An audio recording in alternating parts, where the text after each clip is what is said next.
My name is Nolan Hayes, and the last thing my girlfriend said before getting on that plane was this: "You don't get to control my weekend plans. We're not married yet." Then she smiled. Not a warm smile. Not an apologetic smile. The kind of smile people give when they think they've won an argument. 3 days later, she boarded a flight to Miami with her friends. 3 days later, I sat alone at a table I'd reserved 6 weeks earlier at one of the most expensive restaurants in the city. 3 days later, the engagement ring sitting in my jacket pocket never left the box. And when she came back, everything had changed. But to understand why, you need to understand who Olivia Parker really was. Or more accurately, who I finally realized she was. We had been together for almost 4 years. 4 years of birthdays, vacations, family dinners, future plans. At least I thought they were future plans.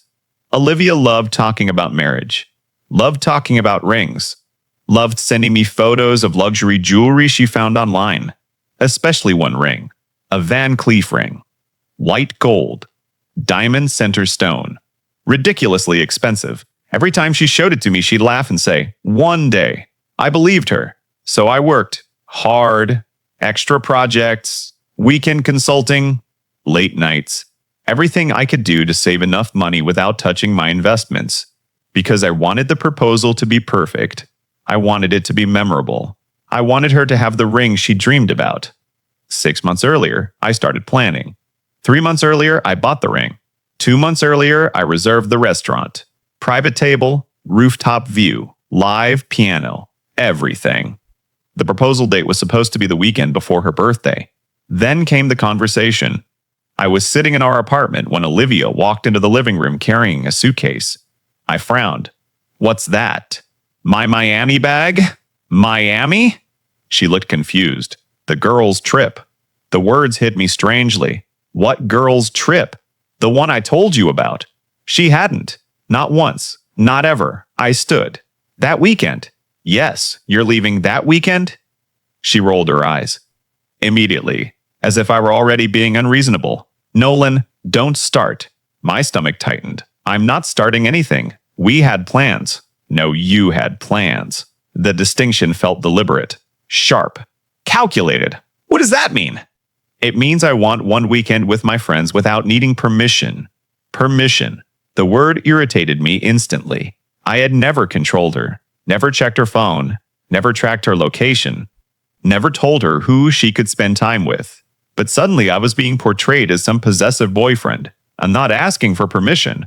Then stop acting like it. I stared at her. Something felt off. Not the trip itself. The attitude. The complete lack of concern. The way she spoke as though my feelings were merely an inconvenience. Then she said the sentence that changed everything. "You don't get to control my weekend plans. We're not married yet." The room went silent. "We're not married yet." Interesting choice of words.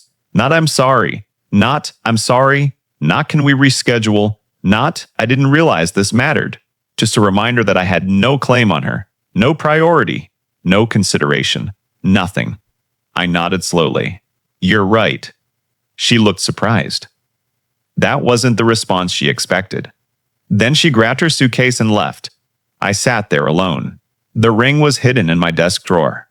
I opened it.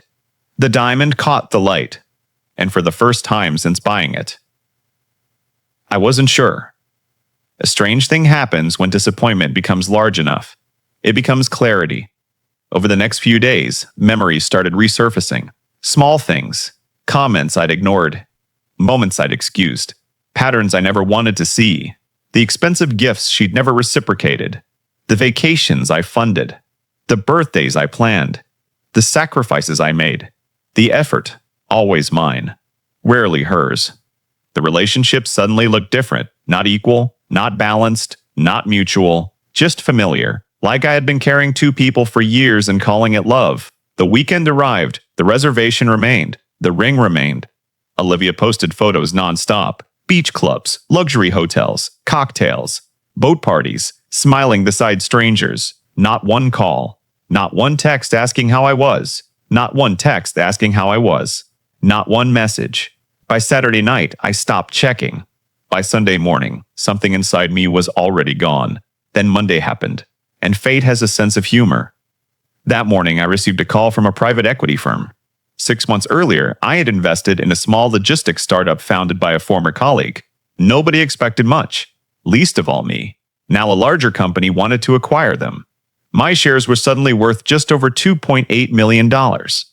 I sat there staring at the number, not because I was excited, because of the timing. For years, I had worried about being enough financially, enough professionally, enough personally. Now, overnight, every financial concern I'd ever had disappeared. And strangely, Olivia was the last person I wanted to tell. That realization spoke louder than any number. The next day she came home, sun-kissed, relaxed, happy. She walked through the door expecting everything to be normal. Instead, she found moving boxes. Several of them. She stopped. "What is this?" I sealed another box. "My stuff." She laughed nervously. "What are you doing?" "I'm moving." The smile vanished. "What?" I looked at her calmly. "I've signed a lease. Nolan, stop joking." "I'm not joking." Confusion flooded her face. Then panic. Real panic. The kind people experience when consequences finally arrive. "This is because of Miami?"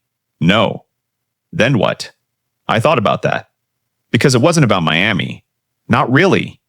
It was about what Miami revealed. It's because I realized something. What? I zipped the final suitcase. If someone can leave without worrying about losing you, they already think they own you. Her face changed instantly.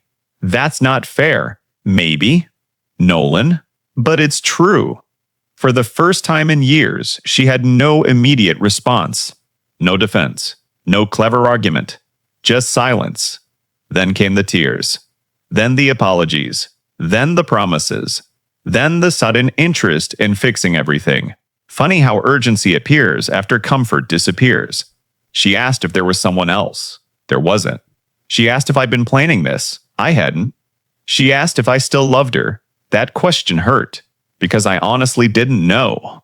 What I knew was this: love cannot survive indefinitely where respect is absent. Eventually one of them dies. And once respect dies first, love usually follows. 3 weeks later, I moved into my new place. 2 months later, the apartment we once shared no longer felt like part of my life. 4 months later, I heard through mutual friends that Olivia was struggling, not financially, emotionally. Apparently, she couldn't understand why I had left so suddenly. Suddenly. I found that word fascinating, because from her perspective, it probably was sudden. From mine, it had been building for years. One ignored feeling at a time, one dismissal at a time, one selfish decision at a time, until eventually there was nothing left to repair. 6 months after the breakup, I opened the safe where the ring had been sitting, the Van Cleef ring, the ring she always wanted, the ring I once believed represented our future. I looked at it for a long time. Then I sold it, not because I needed the money, because I didn't need the reminder. Some symbols belong to dreams that never deserve to become reality.